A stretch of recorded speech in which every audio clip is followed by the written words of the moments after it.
কথা শুনে না ঘুরাইয়া ফিরাইয়া ডুবাবে তরি ঘুরাইয়া ফিরাইয়া ডুবাইবে তরি ঘুরাইয়া ফিরাইয়া ডুবাবে তরি ঘুরাইয়া ফিরাইয়া ডুবাইবে তরি প্রাণে যাই মরে চলো গুরু যাই দুজন আমায় একলা যেতে ভয় করে চলো গুরু যাই দুজন পারে আমায় একলা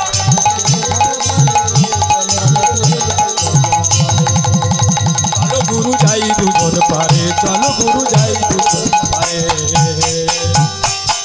বাবা আরো আছে কথা কিন্তু একটু শুনে নি আগে মাধবী কি কথাটা বলছে না 6 জন মিলে নৌকা ঘুরাচ্ছে ডুবে তো যাবে তো কেন যাবে না এখন গুরু মিলে লাখে লাখে ভাইরে শিষ্য না মিলে এক আবার শিষ্য মিলে লাখে লাখে ভাই গুরু না মিলে এক আর শিষ্য মেলে লাখে লাখে গুরু না মিলে ফের কাও সাধু সাবধান জল খাবি ছানিয়া গুরু করবি জানিয়া নালে মরবি অকাল দুলছে বাবা দুলাটা বন্ধ করো রিপিটটা হচ্ছে রিপিটটা বন্ধ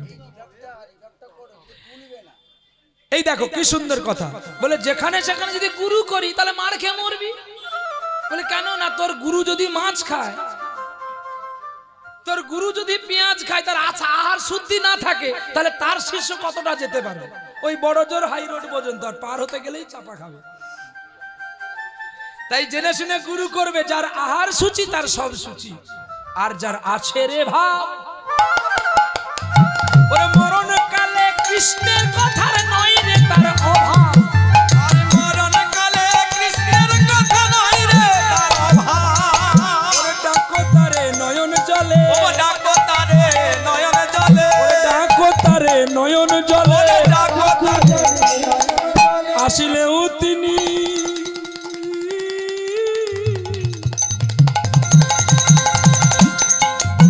আসিতে পারে ডাকো তার নয়ন জলে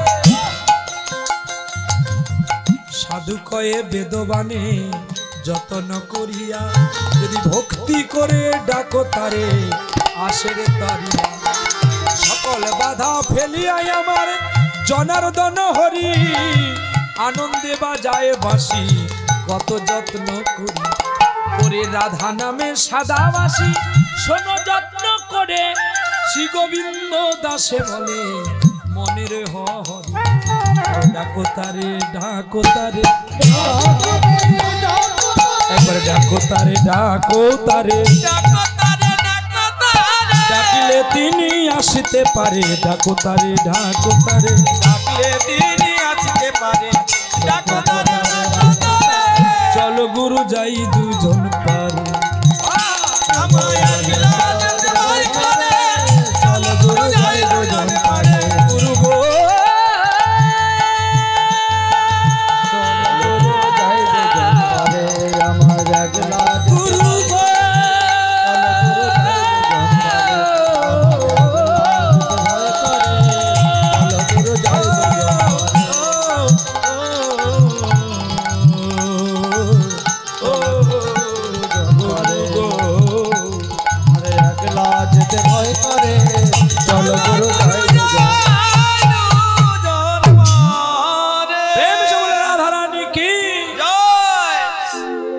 কৃষ্ণ ভজন করতে গেলে আগে আমাদের দেহ শুদ্ধি করতে হবে দেহ শুদ্ধি যদি না হয় যত তিলক পরো যত মালা করো কোনো লাভ হবে না বলবে কেন না মরা গাছে জল দিলে যেমন গাছ বেঁচে ওঠে না ঠিক তেমনি অদীক্ষা জীবন শূন্য দিক শূন্য বান্ধবা পুত্রহীন গৃহ শূন্য সর্বশূন্য দারিদ্র সর্বশূন্য দারিদ্রতা অর্থাৎ যতক্ষণ না আপনি সর্বহারা হচ্ছেন গোবিন্দ আপনার হবে বলে এই আশাটা খুব সংকল্পিত কম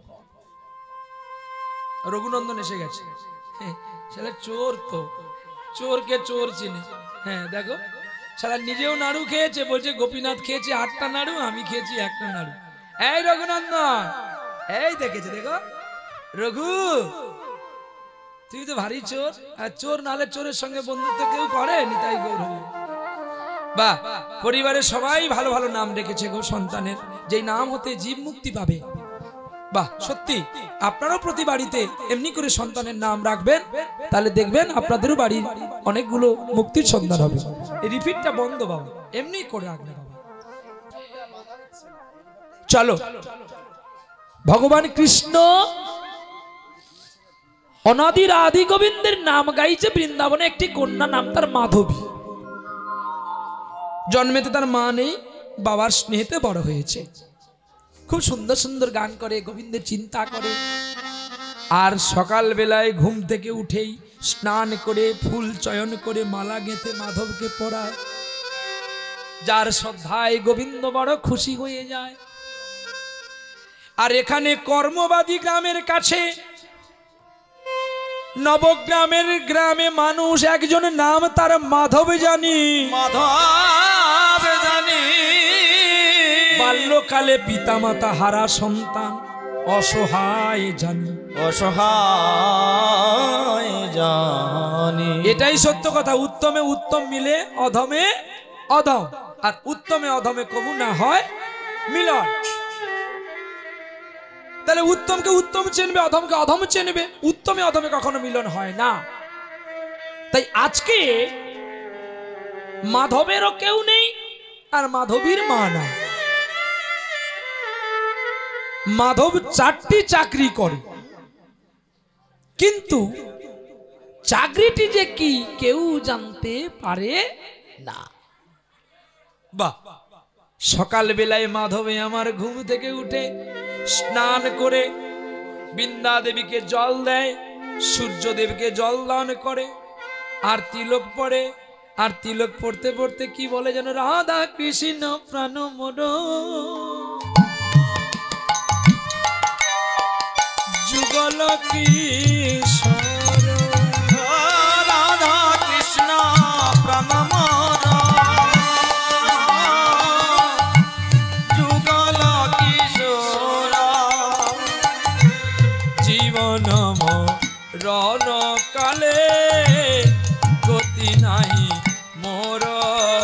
আর জীবন মরণ কালে গতি নাহি মোর। ওরে গোবিন্দ বিনা নাই রে গতি, ওরে গোবিন্দ বিনা নাই রে গতি, গতির গতি গোলকপতি, গোবিন্দ বিনা জীবের নাই রে গতি। গতির গতি গোলকপতি, গোবিন্দ বিনা নাই রে গতি। রাধা কৃষ্ণ প্রাণ মোর যুগল কিশোর, জীবন মরণ কালে গতি নাই মোর। কালন্দির কুলে কেলি ওরে কদম্বের বন, কালন্দির ফুলে কেলি কদমেরি বন, তবে রতনবে ধীর পরে আমি বসাবো দুজন। কবে রতন বেদিরা পদে পড়াবো দুজন। সেদিনই আমার কবে বা হবে, বলো বলো সেদিন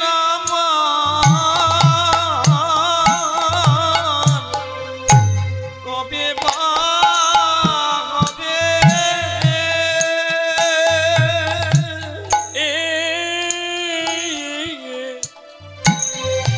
আমার সংসার ছেড়ে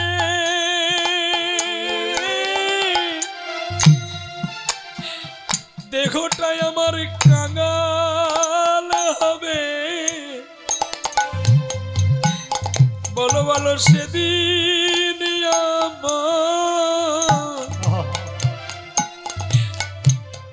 কবে কবে দেহ ছেড়ে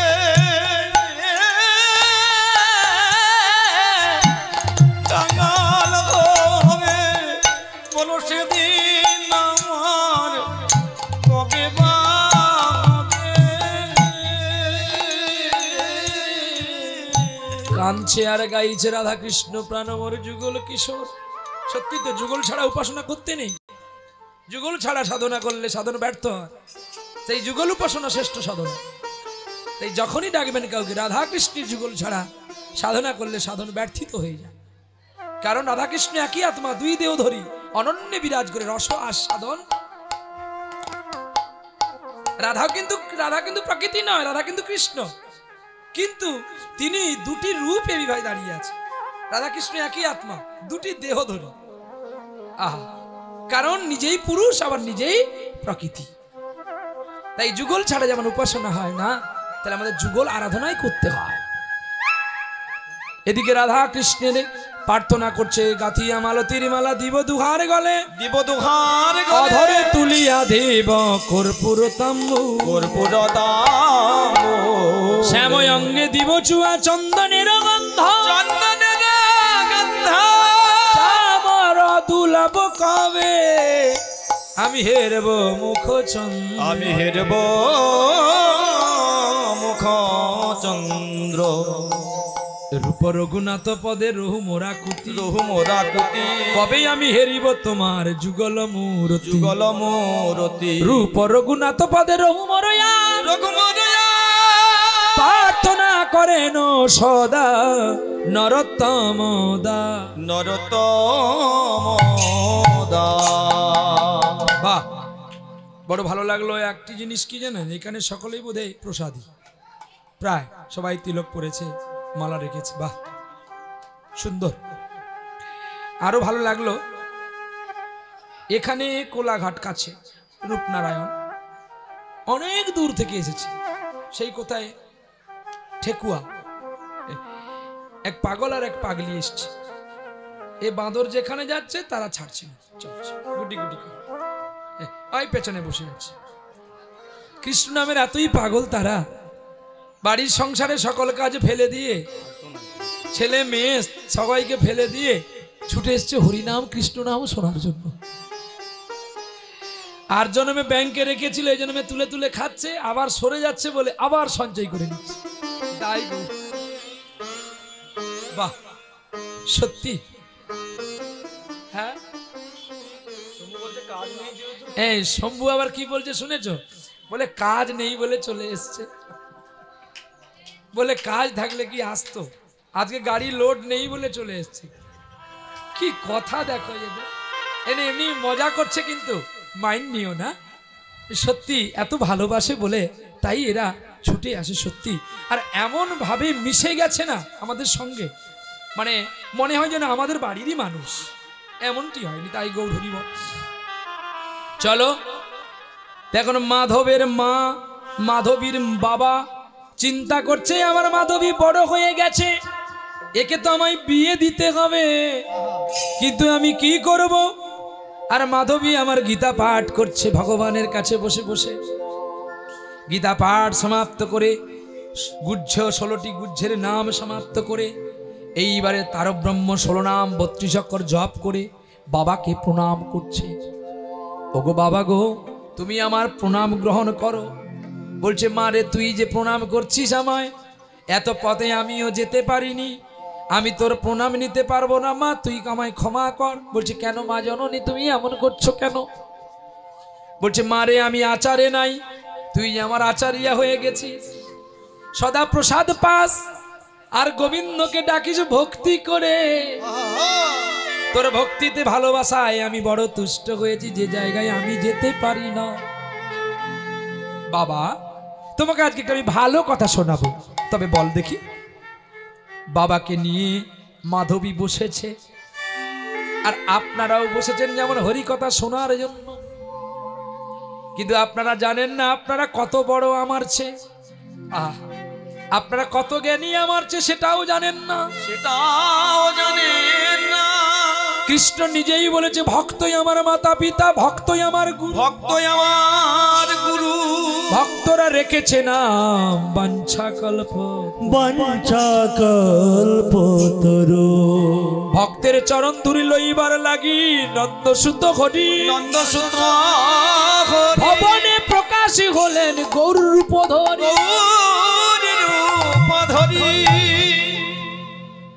আমার মনে চলো যাই ভ্রমণে কৃষ্ণয়নু রাগের বাগানে। বাবা বলো মা, আমি তোমাকে একটু ভালো কথা শোনাচ্ছি, শোনো। ওই যে দেখো, ওই দেখো না, ওই দেখো কি সুন্দর হচ্ছে, দেখো।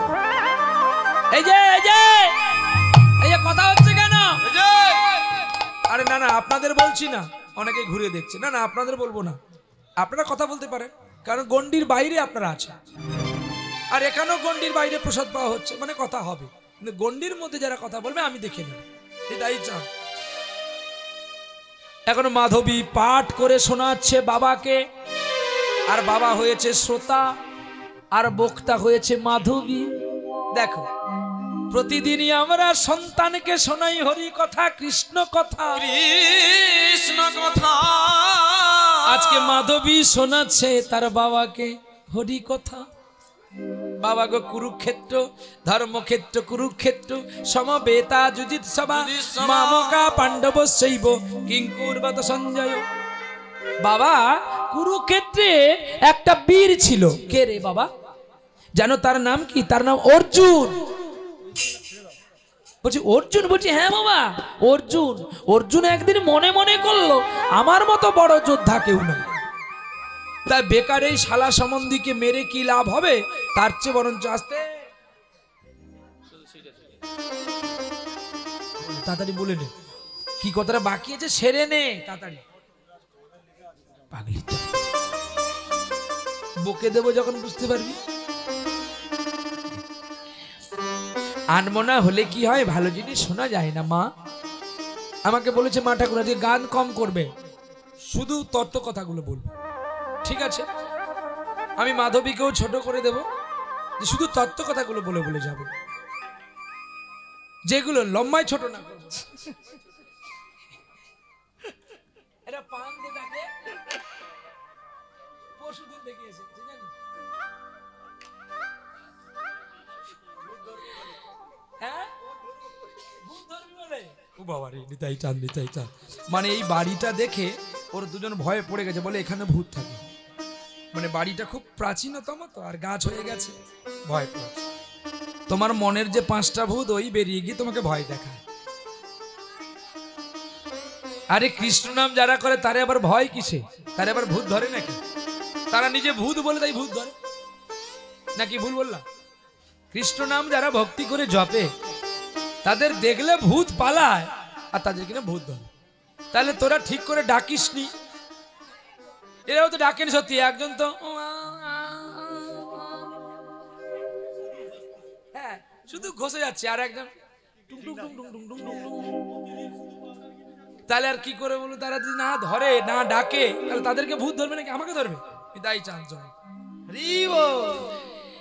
এইবারে ধর্মক্ষেত্রে, কুরুক্ষেত্রে অর্জুন কি করেছে? যুদ্ধ করবে না বলে তিনি মনে মনে যুদ্ধের গান্ডিব রেখে রথ থেকে নেমে চলে গেছে। বলে এই যে পাপ হচ্ছে, এই পাপের প্রায়শ্চিত্ত করবার জন্য আমার অর্জুন নেমে চলে গেছে একটা দূরে সরোবর স্নান করবে বলে। প্রাতকালেতে একটি কুকুর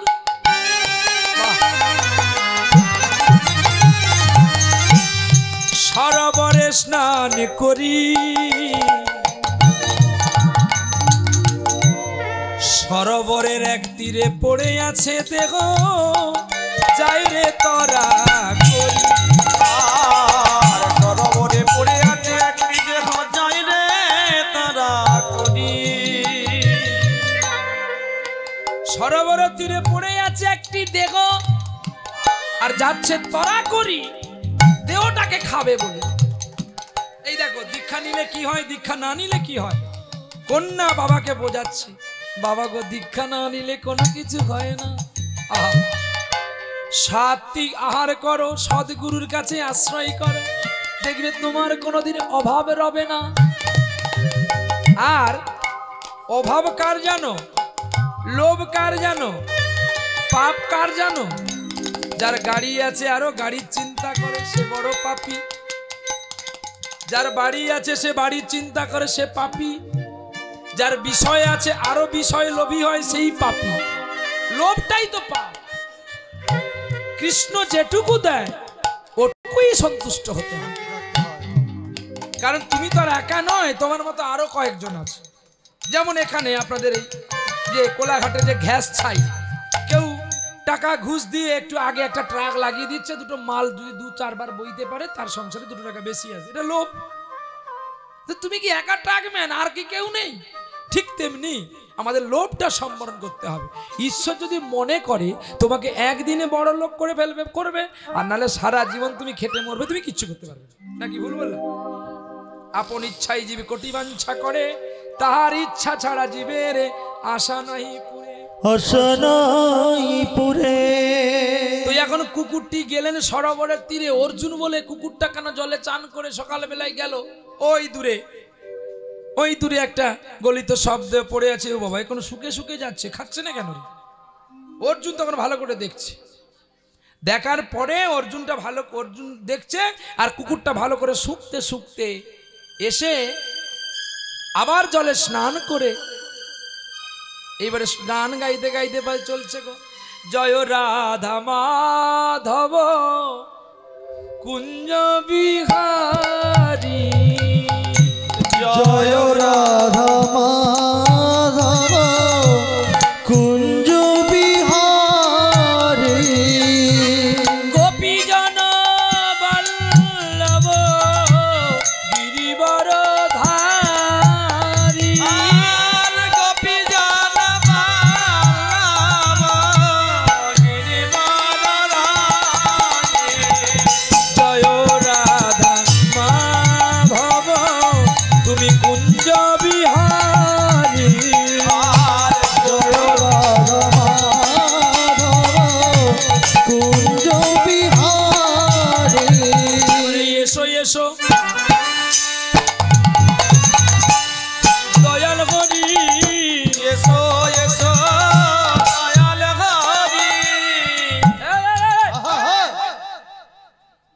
মূর্খ কোথাকার, ভেউ ভেউ করে চলে যাচ্ছে। খাওয়া দাওয়া সকালবেলা মানুষ মরে যায় খাওয়ার জন্য, রাত থেকে উঠে খেটে মরে, আর তুই সকালবেলা খাওয়ার পর না পেয়ে ঘেউ ঘেউ করে চলে যাচ্ছি, দূরে যায় এখান থেকে।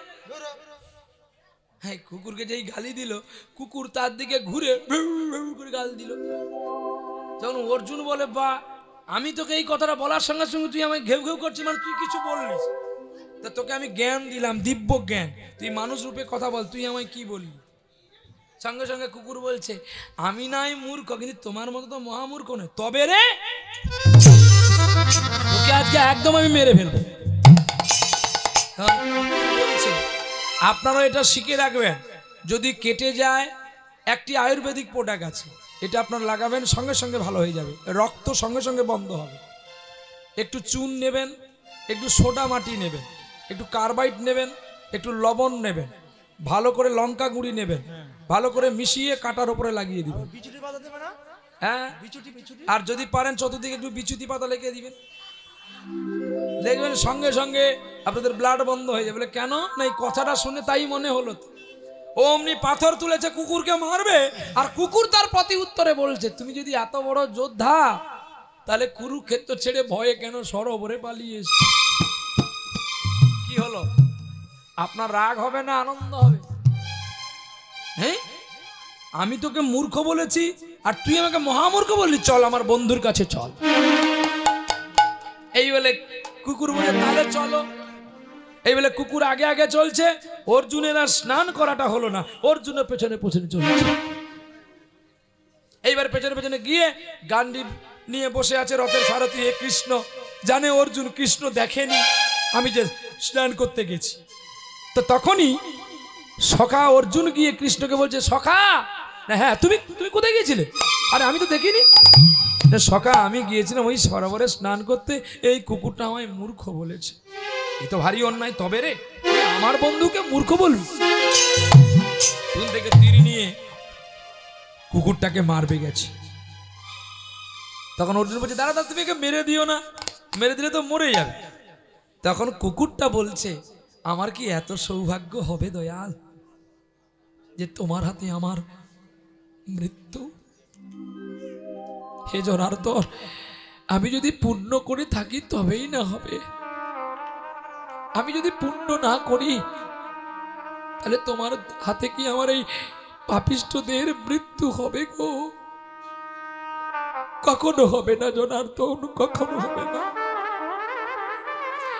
বলো কুকুর, তুমি আমার বন্ধুকে মূর্খ বললে কেন? না মূর্খ বলেনি, মহামূর্খ বলেছ। এটা তো ভারী অন্যায়। কেন মহামূর্খ বলেছো বলো? না প্রভু, বিচার করতে গেলে তো দুই পক্ষকে নিয়েই বসতে হয়। আচ্ছা আপনি বলুন তো, আমি কাউকে কাউকে মহামূর্খ এমনি বলবো না? তাও তো ঠিক। আচ্ছা অর্জুন, তুমি কিছু বলেছো? হ্যাঁ আমি বলেছি। কি বলেছো? আমি ওকে মূর্খ বলেছি। কেন বললে? সখা, আজকেও যে আমি কুরুক্ষেত্রে যুদ্ধ করতে এসেছি শুধু বিষয় বৈভবের জন্য, এই দেহ বিষয়টাকে বাঁচাবার জন্য মানুষের দুটো আহারের প্রয়োজন হয়। আর ওই কুকুরটা সকালবেলায় ওই আহারটা মানে নদীর ধারে সরোবরের ধারে একটা গলিত সব দেহ পড়ে আছে, পচা দেহটাকে খেলো না, তাই ও চলে আসলো। তাই আমি ওকে মহামূর্খ বলেছি, আর ও আমাকে সঙ্গে সঙ্গে মহামূর্খ বলল। আচ্ছা বলতে পারো কুকুর, তুমি ওকে কেন মহামূর্খ বললে? যে ও না হয় খায়নি বলে তোমাকে মূর্খ বলেছে, তুমি ওকে মহামূর্খ বললে কেন? তখনই কুকুরটি বলছে, গোবিন্দ একটা কথা বলবো। আমরা প্রত্যেকেই মাতৃগর্ভে যখন ছিলাম, যখন আমাদের কৃমিকীট দংশন করেছিল, আমরা প্রত্যেকেই কথা দিয়েছিলাম গোবিন্দ, যেখানে হরিনাম হবে হেঁটে হেঁটে চরণ নিয়ে যাব। কিন্তু আমরা কি করছি? বলছি না, কথা দিয়েছিলাম এই হাত দিলে সাধুগুরু বৈষ্ণবের সেবা করব, সকাল থেকে পুষ্প চয়ন করে মালা গেঁথে তোমায় পরাবো। তা কি করছি? শুধু সংসারের জন্য করছি, তোমার কাছে জিরো। এই নয়ন দিয়েছি তোমাকে দেখবো বলে, তুমি ওর কাছে কথা দিয়েছিলাম নয়নে তোমাকে দেখবো, কিন্তু তোমাকেও আমার দেখা হলো না। তুমি কান দিয়েছিলে তোমার গুণকীর্তন শ্রবণ করার জন্য, কিন্তু এই দোকান শুধু সাজিয়ে রেখেছি, একটা খরিদ্দারও এলো না। বলতে পারো এই বদন দিয়েছি, তোমাকে কথা দিয়েছিলাম তোমায় স্পর্শ করে আমি হরি নাম গাইব, একটু বদনে হরি নাম গাইলাম না। আর এই মাথা হচ্ছে অহংকারের মাথা। যদি হবিরে উঁচু তবে আগে হয় নিচু। আমার উঁচু মাথা যদি নিচু না হলো, তাহলে আমি গোবিন্দকে পাবো কি করে? দয়াময়, আমি প্রসাদী, প্রসাদ ছাড়া কিছু খাই না। তুই যদি প্রসাদ তো তাহলে ওই মাংসটা খেতে গেছিলিস কেন? দাঁড়াও না, আমি তো ছুটে পালিয়ে যাব না, আমি তোমার কাছে আছি কৃষ্ণ। বলছি শোনো, দীক্ষা না নিলে দেহ কখনো শুদ্ধ হয় না। ও তো দীক্ষাও নিল না, আর ও প্রসাদীও নয়। তাই আমি চরণে ঘ্রাণ নিয়ে দেখলাম কোথাও তীর্থ পর্যটন করেছে কিনা, করেনি। তাই আমি চরণটা আহার করতে পারলাম না। পরে দুটো হাতের কাছে এলাম, ও কোনোদিন কোথাও দান ধ্যান করেনি। বলতে পারো গোবিন্দ, আমি হাতটা কি করে সেবা করব? বাহ, কান না কোনোদিন কানে হরিনামে শোনেনি, দোকান সাজিয়ে রেখেছে, দোকান দোকান সাজিয়ে রেখেছে, অথচ ভালো খদ্দের তার কাছে কেউ যায় না। ভালো খদ্দের মানে কে? কৃষ্ণ। কৃষ্ণ মন্ত্র প্রবেশঞ্চ মায়া দেহ দুরাঙ্গতা কৃপয়ামি গুরুদেবশ্চ দ্বিতীয় জন্ম লভতে।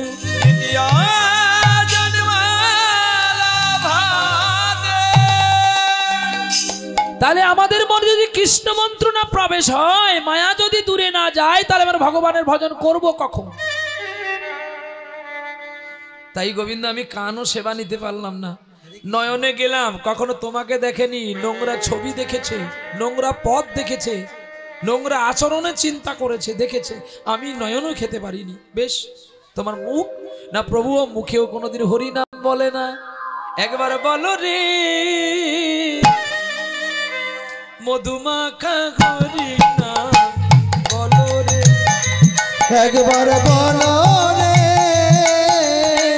মধুমাখা হরি নাম বলো রে।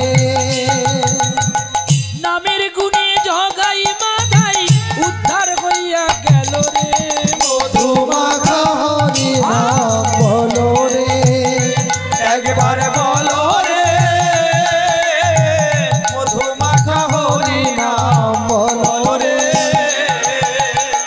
নাম জপিলে দিনে রাতে গুরুর চরণ ধরিয়া, তার লাগে না পারের কড়ি ভব যাই গো তরিয়া। নাম জপিয়া দিনে রাতে গুরুর চরণ ধরিয়া, তার লাগে না পারের করি ভব যায় রে দরিয়া। নামের গুণে খোড়া হাতে বোবা কথা বলে রে মধুমাখা হরি তাই নাম বলো রে। একবার বলো রে মধুমাখা হরি নাম বলো রে। মানুষ হইয়া বেহুশ হইলে পাবি নাই অমূল্য ধন, পাপি তাপি নাম জপিয়া পেল রে সেই রতন। আছে আমার ভারতবর্ষে গোবিন্দ জন্ম হয়েছে, অস্ট্রেলিয়ায় তো হয়নি। হয়েছে অস্ট্রেলিয়া বাবা, চীনে হয়েছিল, জাপানে, উত্তর কোরিয়া, দক্ষিণ কোরিয়া, হ্যাঁ, নরওয়েল, সাউথ আফ্রিকা, কোথাও হয়নি, কোথাও হয়নি। তাহলে যেখানে হয়নি সেটা কি ভালো দেশ? এটা পাপী দেশ। আমি ইউটিউবে বলে গেলাম, ওদের অর্থ আছে কিন্তু প্রেম নাই। তাই প্রেম করবার জন্য আজকে মায়াপুরের মাঠে এসে হরে কৃষ্ণটা বলতে পারে না, হরে কৃষ্ণ, হ্যাঁ হরে কৃষ্ণ বলে কাঁদছে আর লুটিয়ে দিচ্ছে দেহখানা। ভাবুন তো, তাহলে আমার ভারতবর্ষ কত গর্বিত। তাই তো একজন প্রতিভাময় শিল্পী গেয়ে গেছে, এই বাংলার মাটিতে মাগো জন্ম আমায় দিও। এই বাংলার মাটিতে জন্ম আমায় দিও। এই বাংলার মাটিতে মাগো জন্ম আমায় দিও। এই আকাশ পাহাড় নদী মাগো আমার বড় প্রিয়। এই বাংলার মাটিতে মাগো জন্ম আমায় দিও। এই বাংলার মাটিতে মাগো জন্ম আমায় দিও। এই বাংলার মাটিতেই আমাকে জন্ম দিও। ছোটবেলা পড়েছিল না, ধনধান্যে পুষ্পে ভরা আমাদেরই, তার মাঝে সকল দেশের। অস্ট্রেলিয়া সেরা না, ও বিশ্বকাপ নিয়ে যেতে পারে, সেরা না, সেরা আমার ভারত। কারণ সব মানুষই আমার ভারতবর্ষে এসে আশ্রয় করে আছে। আমার ভারত ভূমি এত পবিত্র ভূমি, যে দেশে গৌর এসেছে, যে দেশে নিতাই এসেছে, যে দেশে বলরাম এসেছে, আর যে দেশে স্বয়ং সদাশিব কৈলাস ছেড়ে ছুটে আসছে বেটা খেতে পাইনি বলে। হ্যাঁ, শালা পার্বতী এমন দিয়েছে লাঠির বাড়ি, শালা ছুটে এসছে কলাইকুণ্ডায়। প্রথমে আসলো শান্তিপুরে, শান্তি পাইনি বলে আবার এসছে কলাইকুণ্ডায়। আবার কলাইকুণ্ডার আদিবাসীরা এমন তাড়া দিল তীর কাঁড় দিয়ে, ও বেটা ছুটে গেছে গোপীবল্লভপুর। শুধু গোপীবল্লভপুরে যায়নি, শিপাট গোপীবল্লভপুরে যাওয়ার আগে নদিয়ায় এলো, হৃদয় চৈতন্যের কাছে দীক্ষা পাইয়া তার দেহ শুদ্ধ হলো, দেহ শুদ্ধ হলো। ভগবানের সেবা করতে করতে মাথা পচে ঘা হয়ে যায়, হা হয়ে যায়, তবুও গোবিন্দের নাম তার বদন থেকে এক বিন্দু না ছাড়য়। সদ্গুরু দেখাইল যা বৃন্দাবনেতে, বৃন্দাবনেতে রাধা কৃষ্ণের লীলা দেখিবি নিধু বনে। নিধু বনেতে চলিতে চলিতে পা ফসকা পড়ে গেছে, বৃন্দাবনে এলো, বৃন্দাবনে এলো, কত কৃপায় শ্রীজীব গোস্বামীর কৃপা পেয়েছি, কৃপা পেয়েছিল। হাতে একটা কুরফা দিয়েছিল আর ঝাড়ু দিয়েছিল, নন্দন কানন পরিষ্কার করবি যা। আই থেকে এই নিধুবনের নন্দন কানন তুই পরিষ্কার করবি। একদিন রাধা রানী আর গোবিন্দ ছলনা করিয়া রাধার বাম পায়ের নুপুর গোবিন্দ দিলেন খুলিয়া, দিলেন কুলিয়া। প্রাতকালে ফুল দেখো যমুনায় ফেলাতে যে গেল, ফেলাতে যে গেল, হেন কালে কুঞ্জের মধ্যে নুপুর বেজে যে উঠেছিল। কি ভাগ্য দেখো গো, বাসি পুষ্প যমুনায় নিক্ষেপ করতে যাবে, পেয়ে গেল সোনার নপুর। আর নপুর নিয়ে প্রতিজ্ঞা করে বলেছিল, আমি যার নপুর তার পায়ে পরাবো গো। আমি যারে নুপুরে কেটে গেল।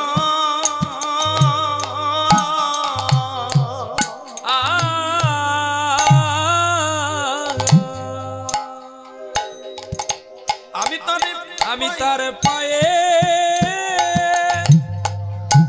পরাবো,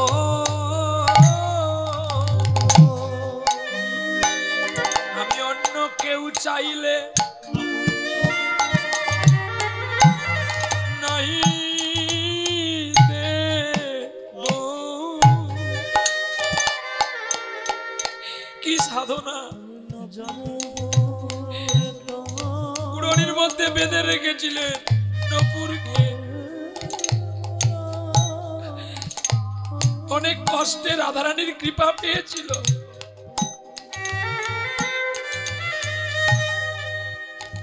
আগামী গতদিন রজনীতে যিনি পাঠ করেছিলেন বাবা ঠাকুর, তিনার নাসিকায় দেখতে পাবেন একটি তিলক। এই তিলকটি ললিতা দিয়েছিল গো, নপুরকে ঠেকিয়ে দিতেই নপুর তিলক হয়ে গিয়েছে।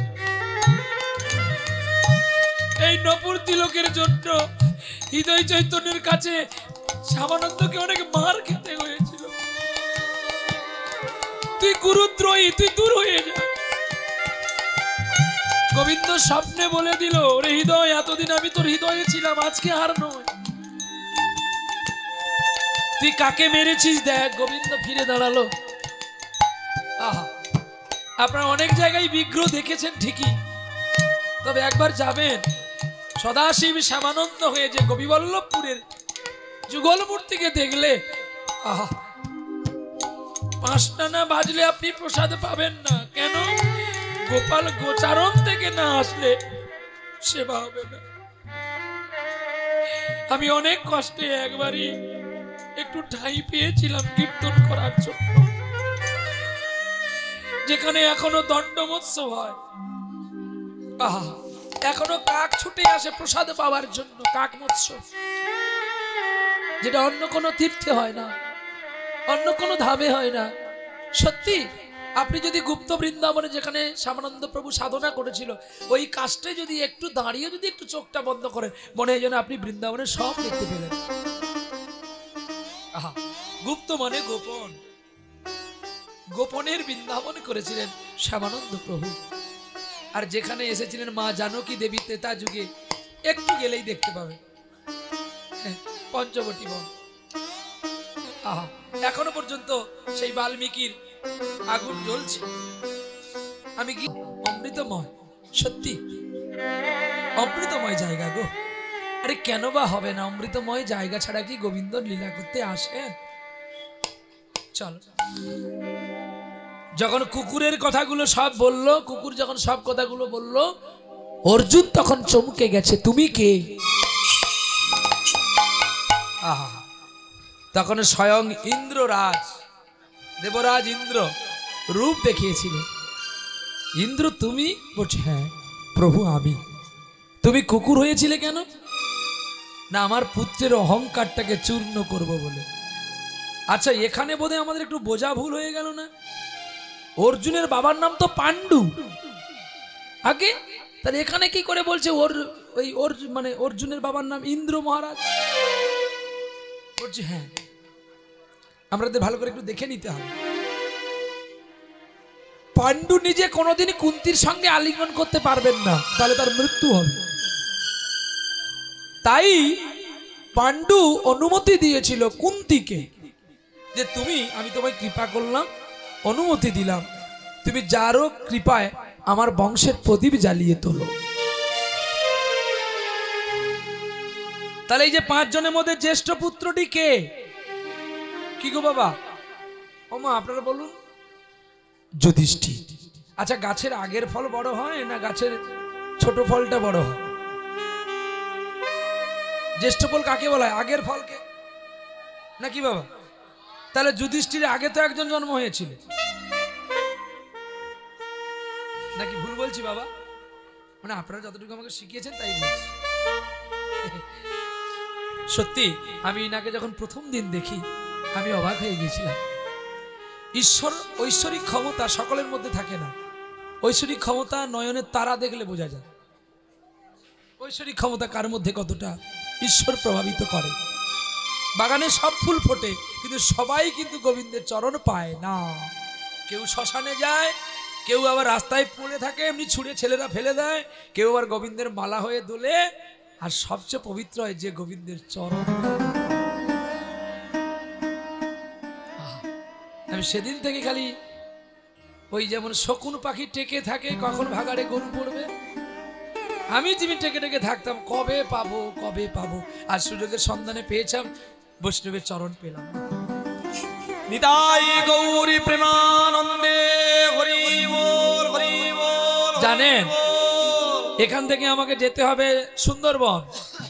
গুরুদেব ফোন করে বলেছে 8টার মধ্যে যদি আসবি প্রসাদ পাবি, নাহলে তোকেও আজকে উপাস থাকতে হবে। সত্যি আমিও একজন বাবা পেয়েছি গো।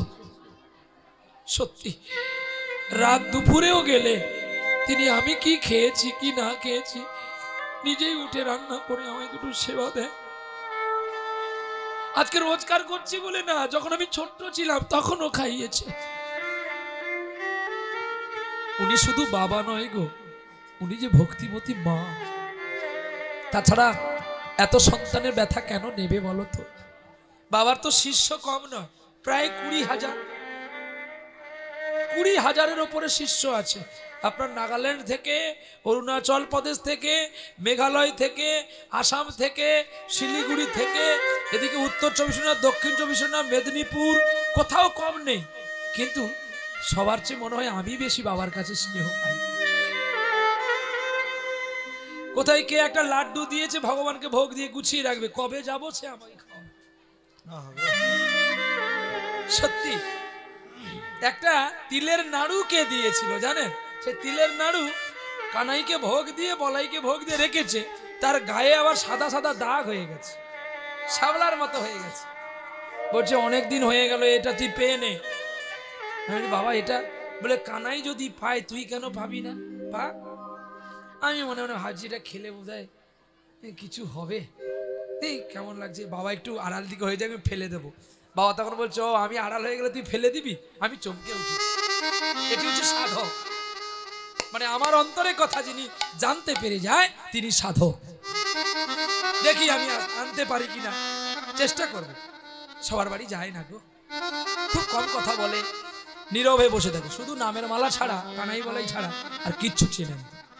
তাই গো তো নিতাই চাঁদের কৃপায় এমনি করে ভালোবাসে গো। তা আজকে সেই কুকুরের কথা শুনে দেবরাজ ইন্দ্র, স্বর্গাধিপতি ইন্দ্র ছুটে এলেন পুত্রের অহংকারটাকে চূর্ণ করবে বলে। বলছে ইন্দ্র কি করে হলো এইবারে দেখো, শুনে নাও। কুন্তী আইবুড়ো অবস্থায় একজন মুনি তাকে একটা আশীর্বাদ করেছিল, তুই যখন যা চাইবি তার ঔরসে তোর সন্তান হবে। এই বলে ঋষি দুর্বাসা তো নাকি বাবা, ঋষি একজন একটা মন্ত্র দিয়েছিল, আর সেই মন্ত্রকে জপ করে সূর্যকে ধ্যান করেছিল। মানে তখন তিনি শাড়ি পরেননি, তখন ওই জিন্সেটের, আরে না জিন্সেটের প্যান্ট ছিল না, এখন এসে গেছে। তখনকার পোশাক তিনি পরতেন, গোপী ড্রেস বলুন আর যাই বলুন পরেছিলেন। সূর্য এসে যেই দাঁড়িয়ে গেছে অমনি কুন্তী ভয়ে পড়ে গেছে, ওই স্কর্শনে গর্ব হয়েছিল। কুন্তী চিন্তা করলো, আমি এই গর্বের সন্তান নিয়ে কি করব, বাবাকে তো উত্তর দিতে হবে। তার চেয়ে আঘাত করে কর্ণ দিয়ে, মানে কান দিয়ে প্রসব করেছিল বলে তাই তার নাম ছিল কর্ণ। একটি রক্তপিণ্ড প্রসব করে তাম্রকুণ্ডে ভাসিয়ে দিয়েছিল। আর সেটা গিয়েছিল কোথায়, কার কাছে গিয়েছিল, কে রথ মনে আছে, অধিরথ না ছিল তো, তার কাছে ছিল তো। আর তার কাছে ছিল সূর্যের কিরণ পেয়ে পেয়ে বড় হয়েছিল বলে তাই তার নাম হয়েছিল সূর্যপুত্র কর্ণ।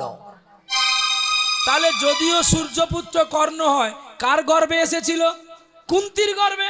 তাহলে এরপরে যদি আবার যুধিষ্ঠির হয়, সে কি করে বড় হবে। কিন্তু এখানে আছে বলছে কর্ণ ধর্মে বড় নয়, ধর্মে বড় যুধিষ্ঠির মহারাজ। অহিংসা তার মনের মধ্যে ছিল, হিংসা ছিল না।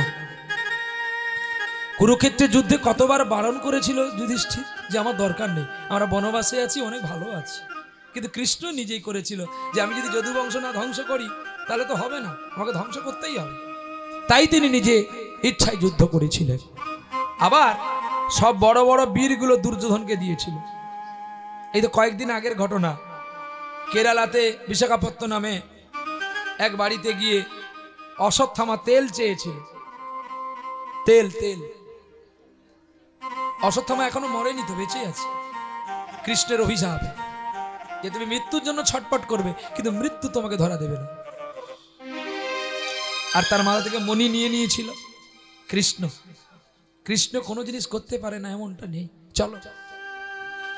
তখনই তাহলে ধর্মপুত্র যুধিষ্ঠির, পবনপুত্র ভীম, আর ইন্দ্রপুত্র অর্জুন, আর আরেকটি মেয়ে ছিল পাণ্ডুর, মানে আরেকটি স্ত্রী, তার নাম কি গো, কুন্তী আর মাদ্রি। মাদ্রি তখন বোনের কাছে কিছু চাইলো, দিদির কাছে কিছু চাইলো, তুমি শুধু মা হবে, আমি কি হতে পারবো না। তখন ওই মন্ত্রটা দিয়েছিল।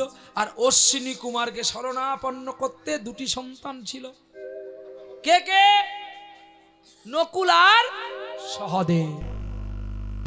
এইখানে প্রশ্ন আছে জানেন, কিবা বার্তা কিবা চার্য পদ ভরিকারে, কোনজন সুখী হয় এই চরাচরে। মানে এগুলো তত্ত্ব কথা বাবা।